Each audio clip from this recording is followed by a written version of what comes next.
here to report about photosynthesis. And we will give you an overview about the process and why it is important. Life on Earth is solar powered. The chloroplast of plants use a process called photosynthesis to capture light energy from the sun and convert it to chemical energy stored in sugars and other organic molecules.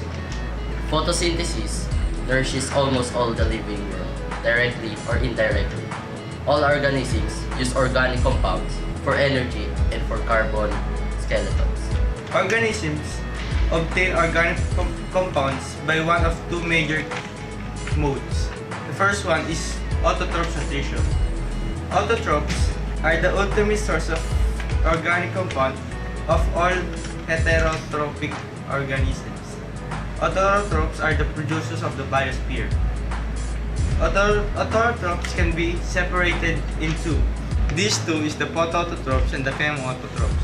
The photoautotrophs use light as a source of energy to synthesize organic compounds, while the chemoautotrophs harvest energy from oxidizing organic substance. And the second major modes is the heterotrophs. Heterotrophs nutrition.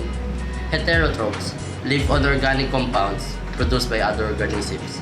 These organisms are the consumers of the biosphere. The most obvious type of heterotrophs feeds on other organisms. Animals feed this way. Other heterotrophs decompose and feed on dead organisms or on organic litter, like feces and fallen leaves. Most fungi and prokaryotes get their nourishment this way. Almost all heterotrophs are completely dependent on photoautotrophs for food and for oxygen, a byproduct for photosynthesis.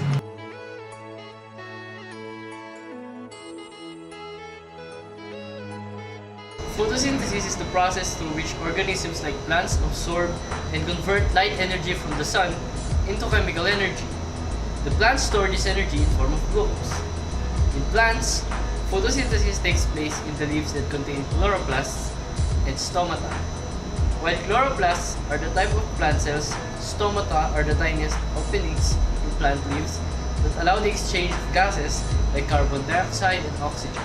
The chloroplasts also contain other structures such as chlorophyll, stamina, thylakoid, and grana. These different structures have different functions in the photosynthesis process. The photosynthesis process begins when the chlorophyll absorbs the light energy. The stomata take in carbon dioxide from the air, and plants absorb the water from the stems. And the stroma, a fluid in the chloroplast, converts the carbon dioxide into sugar. The thylakoid and the grana convert light energy into chemical energy. Plants use the stored glucose to make food and then release oxygen into the atmosphere. The photosynthesis process takes place in two stages, which are the light-dependent reaction and the light-independent reaction. The equation for photosynthesis states that the combination of carbon dioxide, water, light energy produces a carbohydrate, glucose, and oxygen. The chemical formula is 6CO2 plus 6H2O plus light energy is equals to C6H1206 plus 602.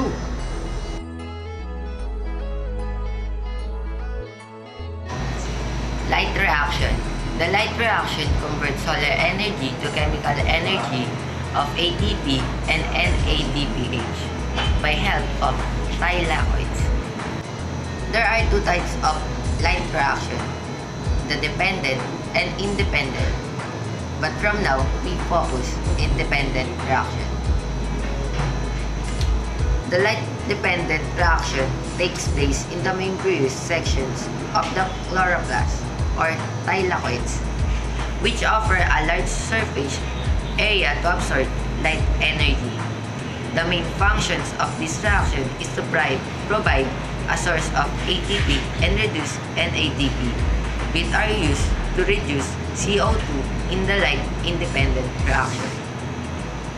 Light-dependent reaction which take place in photosystem 1 and 2 convert solar energy into NADPH and ATP.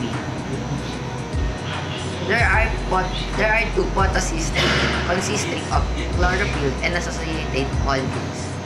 The first in the chain is the photosystem 2.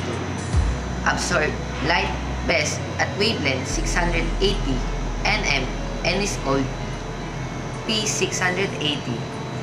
The second photosystem 1, absorb light best at wavelength 700 nm and is called P700. A number of chlorophyll molecules form an antenna complex which absorb light energy from protons and pass this energy to a reaction center. On 680 chlorophyll molecule at the reaction center of photosystem 2 is raised to a high enough energy level to lose electrons, which makes it the positively charged oxidized. This electron loss is prepaid from electrons taken from water during the process of photolysis. Photolysis is the splitting of water by the light, the basis for non-cyclic photophosphorylation. I will show you a diagram of non-cyclic electrons converting light's energy to chemical energy and in ATP and NADPH. As you can see, electrons are supplied to system from the splitting of H2O by photosystem 2, which release of O2 as byproduct. When photosystem 2 is activated by absorbing protons, electrons are passed along the electrons transport chains and are eventually donated to photosystem 1. Electrons in photosystem 1 are re-energized by absorption of additional light energy are passed to NADP forming NADPH. So now I will be discussing about the Calvin cycle, also known as the light-independent reaction, which is the second stage in photosynthesis after the light-dependent reaction. So we all know that the product produced by the light-dependent reactions are the ATP and NADPH, which are needed for us to start the Calvin cycle. So first, carbon enters the cycle as CO2 or carbon dioxide and leaves as sugar. Okay, so the Calvin cycle has 3 phases. First is the carbon fixation, the reduction, and the regeneration. In the carbon fixation phase, each carbon dioxide molecule is attached to a 5-carbon sugar, which is known as the ribulose biphosphate. Okay, this is catalyzed by RUBP carboxylase or rubisco. We know that rubisco is the most abundant protein on Earth in chloroplasts. So the 6-carbon intermediate is unstable and splits in half to form 2 molecules of 3-phosphoglycerate for each carbon dioxide. So now we move to the phase 2, which is the reduction phase. During this phase, each 3-phosphoglycerate receives another phosphate group from ATP to form 1,3-biphosphoglycerate. Okay? A pair of electrons from NADPH reduces each 1,3-biphosphoglycerate to GTP. Okay? The electrons reduce a carboxyl group to the aldehyde group of G3P, which stores more potential energy. Okay? So after fixation and reduction, we would have 6 molecules of G3P. We now move to the phase 3, which is regeneration. The other 5 G3P remain in the cycle to regenerate 3 RUBP. Okay, the ribulose biphosphate. So it is recycled.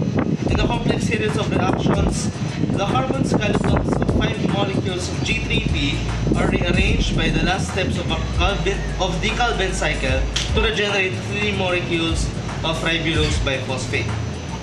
Okay? For the net synthesis of one G3P molecule, the Calvin cycle consumes 9 ATP and 6 NADPH. Imagine the amount of energy needed in this Calvin cycle. The light reactions provide the ATP and the NADPH. Okay. The G3P on the Calvin cycle is the starting material for metabolic pathways that synthesize other organic compounds, including glucose and other carbohydrates.